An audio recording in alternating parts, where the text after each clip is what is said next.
segala aspek hidup dan kehidupan masyarakat khususnya di Bali. Nah, ini himbauan dari sebetulnya tidak hanya di Bali ya, seluruh Indonesia bahkan dunia, bahwa masyarakat harus mendisiplinkan diri untuk tidak terlalu banyak beraktivitas di luar. Nah, ini menurut Prof. Sri Dharma sendiri seperti apa fenomena ini sekarang khususnya untuk spesifik bagi masyarakat Bali?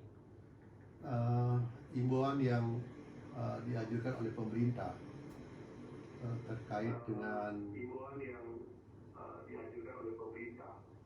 agar selalu tetap tinggal di rumah atau jaga jarak itu sesungguhnya tidak efektif karena pasien positif corona itu terus bertambah.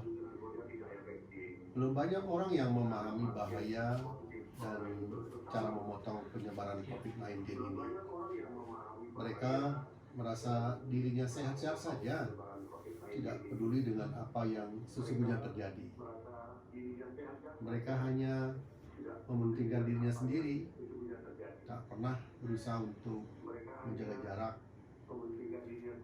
tatkala berada di tempat umum. Bahkan ada pula yang tidak mau tinggal di rumah atau diam di rumah saja. Kalaupun mereka pergi keluar rumah, tidak ada pemahaman yang merata di antara mereka.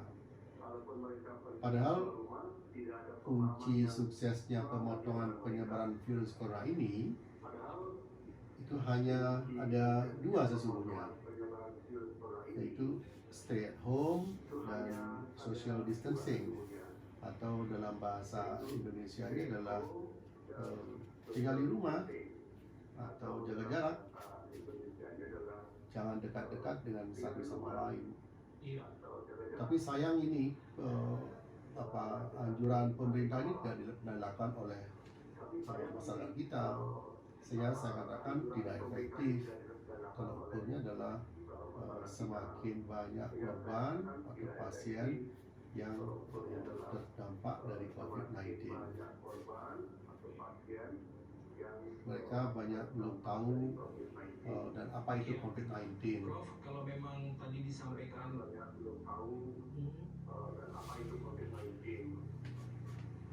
iya, baik Prof, kalau tadi disampaikan bahwa himbauan ini tidak cukup efektif, artinya untuk mengantisipasi ataupun sebagai satu skema, sebagai aturan untuk mengatur keluar masuknya Bali. Kemudian apa yang sebetulnya tengah terjadi di masyarakat kita, Prof, dengan adanya himbauan tidak cukup, tidak efektif, ini akhirnya nanti seperti apa ini masyarakat dan juga kaitannya dengan pandemi COVID-19 ini khususnya bagi Bali? Saya berharap pemerintah itu harus selalu menyampaikan apa bahaya dari virus COVID-19. Misalnya contoh di supermarket, mestinya lagu-lagu yang ada di supermarket diganti dengan pengeras suara yang isinya adalah mengajak atau mengatakan jaga jarak, jaga jarak. Nah, itu mesti harus disampaikan. Karena dari informasi yang saya dapat dari Facebook, karena saat ini saya tinggal di rumah saja, mereka justru menyampaikan dalam media sosial itu banyak masyarakat yang tidak tahu sesungguhnya menjaga jarak atau social distancing itu. Bahkan mungkin mereka menganggap nggak ada apa-apanya. Nah, ini mungkin peran seluruh masyarakat, pengeras suara di supermarket, kemudian di tempat-tempat umum ini sampaikan jaga jarak kalau memang mau keluar. Tapi paling baik adalah tinggal di rumah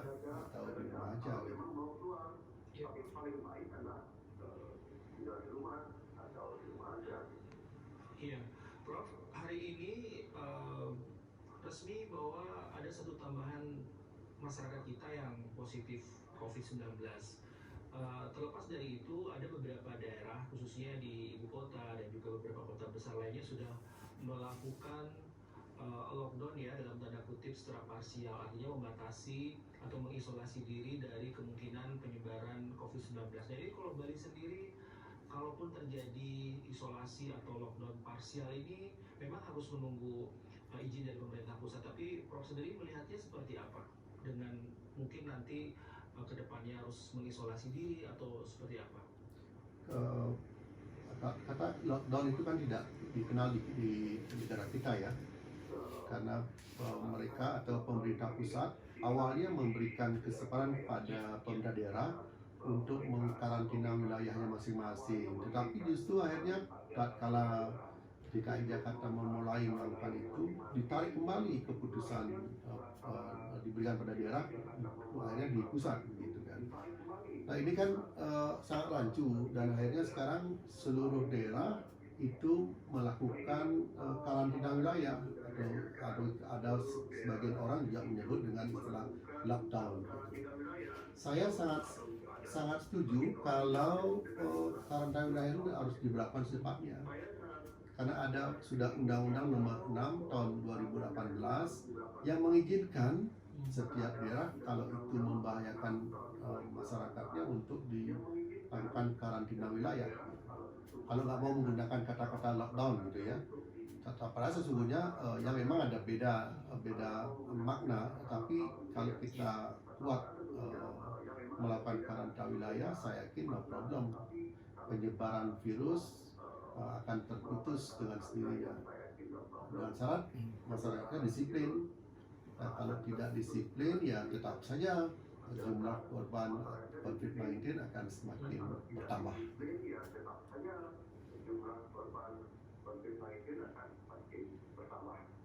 Iya, Prof, dengan begitu apakah langkah dan upaya yang dilakukan oleh pemerintah provinsi dan juga di tingkat kabupaten kota sudah cukup untuk mengantisipasi pandemi COVID-19 untuk saat ini, Prof?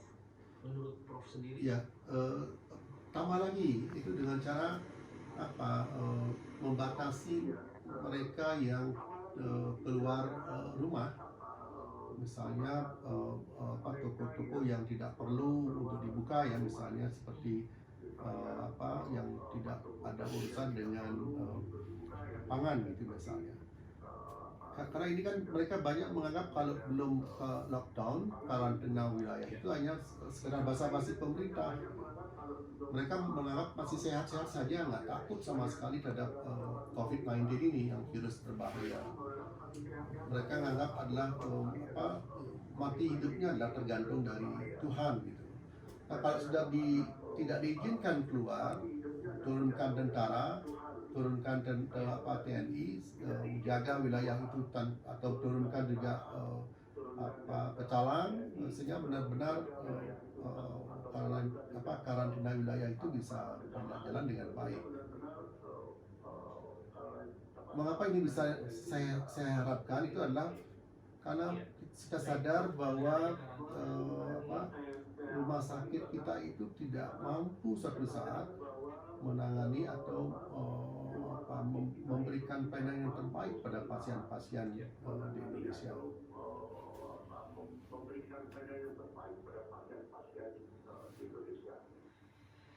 Baik, Prof, dengan adanya karantina, katakanlah kita berbicara mengenai karantina, ini Prof lihat sendiri bagaimana daya dukung Bali untuk bisa mengantisipasi pembatasan diri ini ataupun karantina tadi begitu, karena memang kan sekarang kondisinya sudah sangat dilematis. Di satu sisi Bali yang sangat mengandalkan dari sektor pariwisata sudah tidak mungkin. Nah sekarang dengan adanya masih pandemi yang masih berjalan ini, Prof melihat bagaimana sebetulnya daya dukung Bali ini untuk mengantisipasi hal-hal yang lebih buruk ke depannya?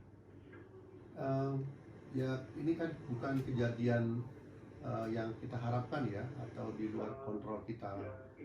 Maka saya tidak berani apa yang mesti dilakukan. Tentu ini adalah lebih baik kita 14 hari itu kita menepi, tapi penyakitnya atau COVID-19 ini bisa secepatnya teratasi. Nah, masalah bisnis nanti bisa kita lakukan. Nah, daripada kita abu-abu, kita berikan mereka beraktivitas bisnis karena takut tidak jalan roda ekonominya, tetapi penyebaran penyakit ini terus bertambah. Nah, kalau terus bertambah, di sisi yang lain kesalahan kita juga atau rumah sakit kita tidak mampu, justru akan fatal akibatnya. Biaya yang seharusnya keluar sedikit jadi bertambah biaya yang dikeluarkan untuk merecovery ekonomi kita di masa depan.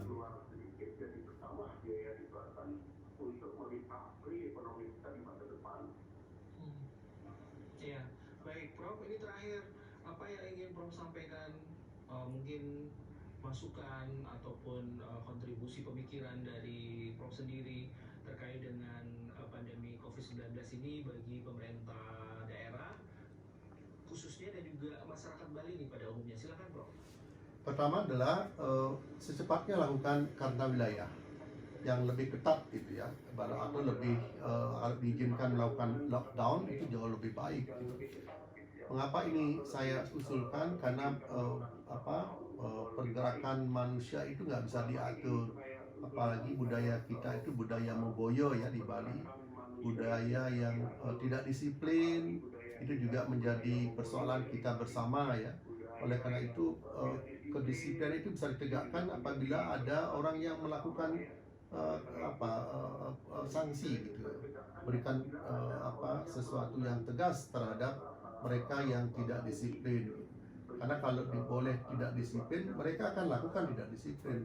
Jangankan virus mereka nggak kenal ya, lampu lalu lintas ya saja dilabrak oleh masyarakat kita.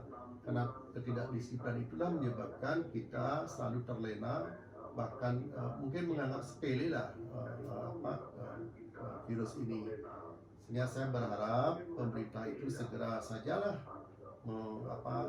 bertindak tegas pada mereka yang tidak disiplin dalam memutus mata rantai COVID-19 ini. Saya berharap lagi sekali jangan abu-abu, masyarakat juga harus mendukung, kemudian pengusaha juga membantu, semuanya saling mendukung.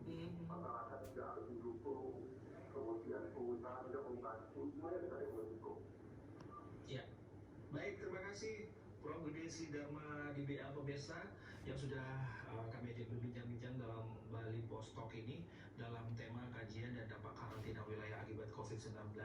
Terima kasih Prof. Terima kasih Pak Perdana ya. Semoga kita semua sehat-sehat saja gitu. Untuk antisipasi Bali dalam mengatasi pandemi COVID-19. Pemirsa, kami akhiri Bali Post Talk sampai di sini. Terima kasih atas perhatian Anda. Sampai jumpa.